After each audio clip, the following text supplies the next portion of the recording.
Hello, freaks. I'm back on the reviewing train. For another Doctor Who book review.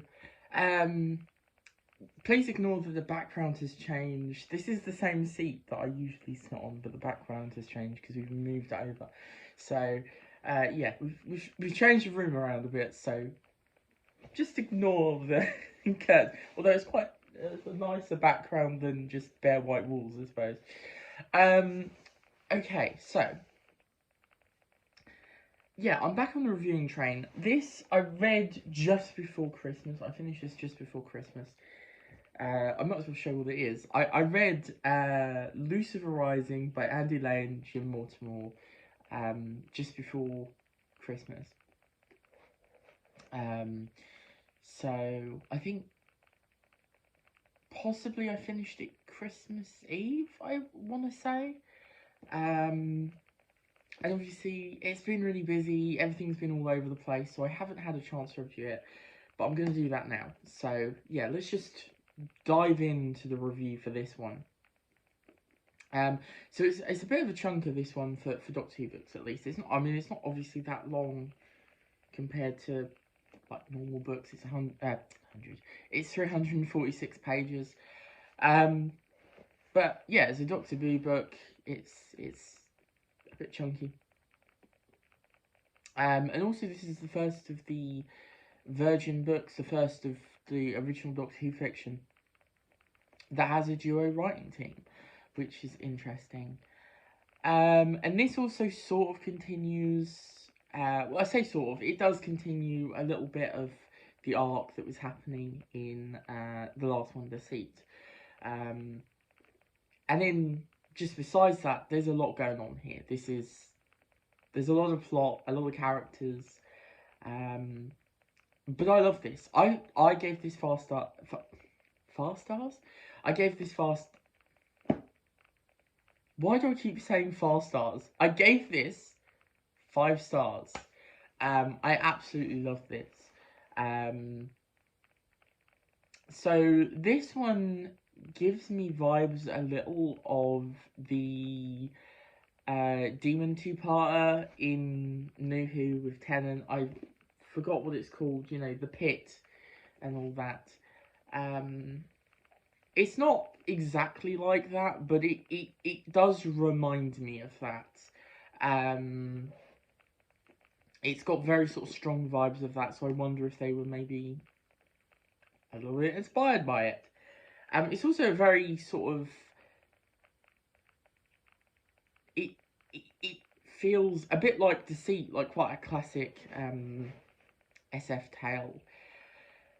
So basically, this one, Bernice decides that she wants to see what happens to this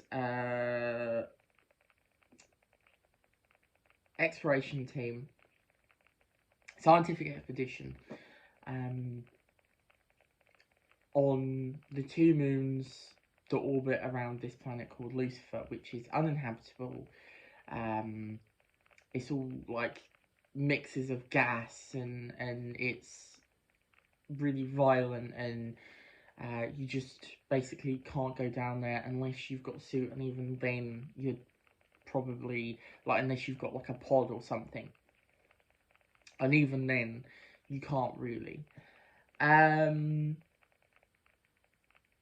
And so they end up going to this. It's Bernice, the Doctor, and Ace going to landing in the middle of this expedition team. And the first half is sort of a murder mystery kind of thing, where we don't know what's going on. There's been this death that people think was a suicide, but the Doctor and some other people don't. So they're trying to sort of figure out what's going on, and then there's a bit sort of political manoeuvrings within the expedition. There's quite a few characters that you get to know, and they're all sort of manoeuvring in their own way. And then you have also this sort of this is set against this mystery of Lucifer and its two moons, Moloch and the one where they spend most of their time on, Belial. And these two moons, they have like a bridge that connects them, this alien bridge, and they're in the moons, and that there are lots of alien technology that they're trying to discover what that is, how it works, what it is, why it was made, all this sort of stuff. There's also sort of a project going on with Lucifer, and thinking there might be stuff down there that could help save Earth. And this is also set against the backdrop as well of the incoming Dalek invasion. So yeah, there's a lot going on with this one, and I think in lesser hands, this one could have been a bit of a mess. But this is just, I loved it. I thought it was really, really compelling. All the interdynamics of the characters, you get their little backstories and their motivations, and they're all really quite interesting. They often don't see eye to eye, you know, they're often butting heads. And you know, you'll see characters that you really like die, because this one can be quite vicious. There's a part in this, a really compelling sort of disaster part, which was just edge of your seat stuff, really, really good. You know, really fun to read. In terms of how the Doctor, Renace and Bernice were written, I thought they were really well done. Bernice, again, is improving as a character as we go along in the series. She's getting sort of more character and expanded more as we go along, and you're sort of seeing how she ticks. Because I think it was a slightly more difficult in the last few books, because obviously we'd only have really one book that really explored her, and I think we're getting further and further into Bernice becoming a really good character. I really like her in this. She's quite interesting. She doesn't get a masses to do in terms of like what she's got to do in the book, but she's really good in this. Either way, Ace is really interesting. She's a real sort of figure in this book. She sort of becomes this untrustworthy protagonist a little bit, as we're following her, because we don't know her true motivations through the book. I will say, while I liked where it took her, I wish we'd explored a bit deeper why she went down this route, and how she came out of it. Because we got a little bit of that, and it was kind of interesting, but just maybe not quite enough. That it meant that, you know, it was slightly quick for the setup that we got in DC and in here as well. And the Doctor was great in this. He had the sparkle in his eye, the clumsy clown type thing going on. And this was less of the dark manipulator, which was interesting. There was definitely that in there, like he's manipulating events. One of my favourite bits in this book is actually this, how inscrutable he is and what his motivations are. It's impossible to tell, which is really great. I loved that in this. That was a great detail. And he is trying to maneuver things, but a lot of this feels like he's just trying to figure stuff out. Like he's just trying to figure out what's actually going on. The mystery behind Lucifer, the inhabitants of Lucifer, the death, you know, the death toll as well, because it starts rising. And then let's talk about the villain. So I can't really talk about the villain without spoiling it, so I'm going to call this spoiler section. But basically the villain is capitalism, which is really good, industrialism and stuff like that. I really loved that. I loved, you know, the corporation type thing going on here. It sort of reminded me of the episode from series 10, with Peter Capaldi with the suits, the space suits that they had to pay for air or whatever. It sort of reminded me slightly of that, but not really. So yeah, basically it's IMC, which has been an enemy before. It's obviously that's a returning sort of villain, from mainly from the Third Doctor's era, or I think it might just be from the Third Doctor's era, and they've done really well here. I really like the whole sort of political idea behind this, and I love the captain of the team that's sent to shut down this archaeological expedition. This thing. He's great. I love that thing. I think his name was... Now, obviously, it's been a little while. I think his name was Legion, was it not? Because, like, we are many. Oh, I'm not going to be able to find that, man. Anyway, point is, it was good. I really liked it. I really liked that creature, and it was interesting. And like the whole overall mystery of the place was really compelling. I really wanted to know like the secret of the mushroom farm, and like what these angels were, and what they were doing here, and if they'd built it, or if they were just there and another alien race that built it. So yeah, it really cultivated that mystery, and I really enjoyed it. I thought it was absolutely fantastic, really compelling, really interesting. There was some really interesting like Doctor and companion moments, and again asking their place with the Doctor, and what they've seen so far. So I just, yeah, it was really, really good.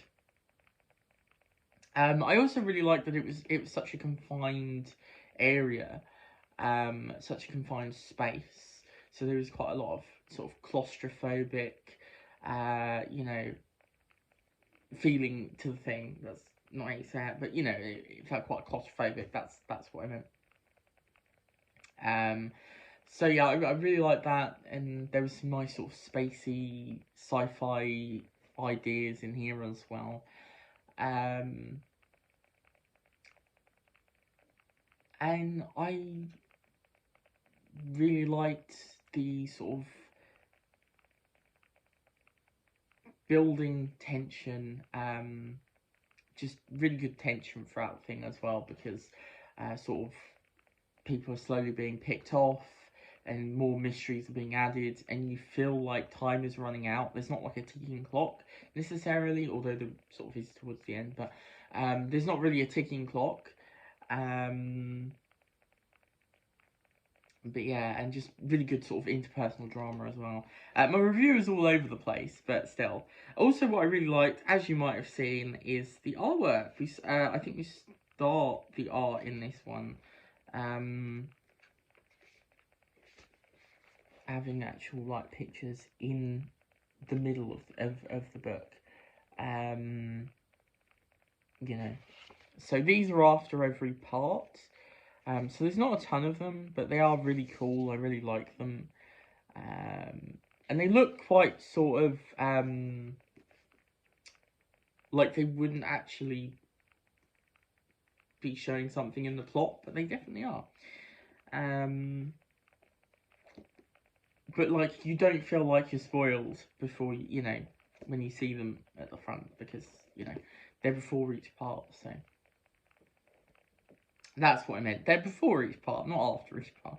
Well, they sort of are, but you know what I mean. There's a nice little... This was helpful when I forgot the names of the two moons. There's a nice little thing there. So yeah, really, really cool. absolutely love this. This is now one of my favourite Doctor Who books. Absolutely worth the hype. And really happy I got to this last year. Yeah, because it is the new year now. Right, so what will be my first new adventure of the year? Yeah, because I'm finished reviewing this one. What will be my first new adventure of the year? I'm really excited about this one, actually. I was really excited to reach this period of the new adventures. Of course, it is White Darkness by David A. McKenty. I've been really interested in the David A. McKenty books. All of them, or most of them, sound really interesting to me. This one particularly sounds really, really good. We've got sort of a Lovecraftian vibe in the past, with like cults and voodoo and First World War things going on. So yeah, really looking forward to this. It's a nice short one as well, after the two of the behemoths of the range. So yeah, I'm really looking forward to this. I think it's going to be really good. I don't know the consensus when it comes to this one, but I think it's going to be up my street. I think this one looks really good. And like zombies and stuff. So yeah, really excited to get onto this one and start the new adventures year strong, I hope. I have actually already read a Doctor Who book this year that's not a new adventure, so I will review that soon. Also, you can expect my year-end wrap-up. I'm not sure how I'm going to do it this year. I'm thinking of doing the ranking all the books. There's, I think, 36 books I read last year. So I will decide how I'm doing it. If I'm going to do like a top 10 favourites. I won't do like a least favourites. One, because I'm not keen on doing that. Anyway, I don't like doing that. That's not the type of person I am. But also, I don't have any books I don't really like. I have books that I'm, like less. But yeah, I don't really have books that I hated that I can really go, oh, this is terrible, and talk about it. So I can't really do a worst books of the year, or I suppose I could sort of do a disappointing, but I didn't really have enough disappointing books either, or bad books or anything really. So yeah, there were definitely some not great books, but I didn't even hate reading them. So anyway, if you liked this video, give it a like. Do tell me in the comments if you've read this book, what you think of it. Do you love it? Do you hate it? Do you just think it's personally, I loved it. I thought the length was fine as well. I didn't think it was too long. And then, of course, subscribe if you want to keep on seeing my videos in your inbox, and do the bell thing or whatever. And I shall see you next time. Goodbye.